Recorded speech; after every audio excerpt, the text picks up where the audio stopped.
বড় ছেলেরা সে সকালে রাত্রে খায় না, সকালবেলা না খাইয়ে রয়েছে যে বলতে চাচা হলে পাগল হইলেই তো পাগল হইলেও তো আমার চাচা।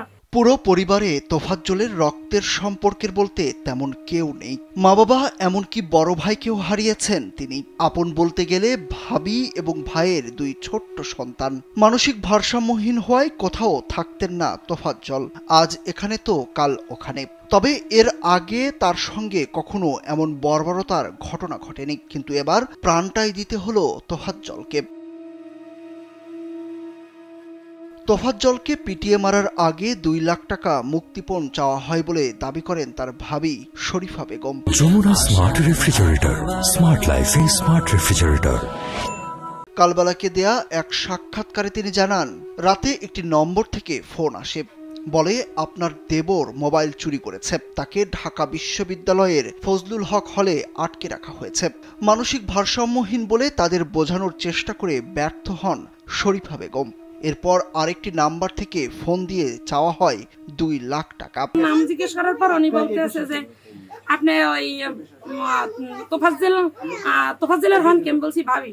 তাহলে ও তো এর মোবাইলের চুরির দায় আটকা পড়ছে, আপনারা 2 লাখ টাকা দেবেন, যত দ্রুত সম্ভব 2 লাখ টাকা দেবেন, নাইলে কিন্তু আমরা ওরে মারিয়ে ফেলাম।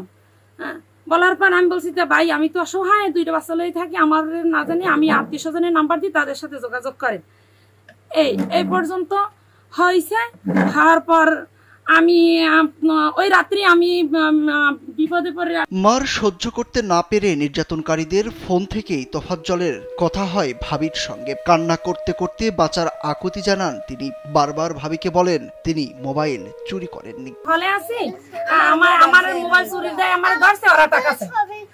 এইটা করার পর ফোনটা কাটতে গেছে, আবার ফোন দিয়েছে ওই লোকে ফোন দিয়ে বলে ওনার সাথে কথা বলেন, মানে টাকা চাইবে। হ্যাঁ, তা আমি বলছি যে ওর লাগে কি বলবো, তো ও তো একটু মানসিক ভারসাম্য, আমি আপনার লাগে কথা বলি, মীমাংসা করি দেবা যেভাবে হয়, ওরে সারান যায় কিনা। ভাই ও হয়েছে মানসিক পাগল, ওরে সারিয়ে দিয়েন, ও তো আসলে চোরও না, ও অনার্স মাস্টার্স, আমি এটাও বলছি অনার্স মাস্টার্স কমপ্লিট করা একটা ছেলে। আপনি যদি আমার কথা বিশ্বাস নাই, তাহলে আমি চেয়ারম্যান মেম্বারের নাম্বার দিতে পারি, যে আমি জানি না শিওরান। ও যদি পাগল হয় তাহলে 10টা নাম্বার মুখস্থ করে রেখে। তোফাজ্জলের ভাবি শরীফা বেগম জানান, 2 লাখ টাকা চেয়ে তাকে বারবার জোর করা হলে তিনি জানান তার স্বামী নেই, ছোট্ট 2 সন্তান নিয়ে তার দুঃখের সংসার। কিন্তু নির্যাতনকারীরা নাছোড়বান্দা। সে সময় টাকা না দিলে তাকে মেরে ফেলবে বলে হুমকি দেয় নির্যাতনকারীরা। সুরুজ আহমেদ, কালবেলা।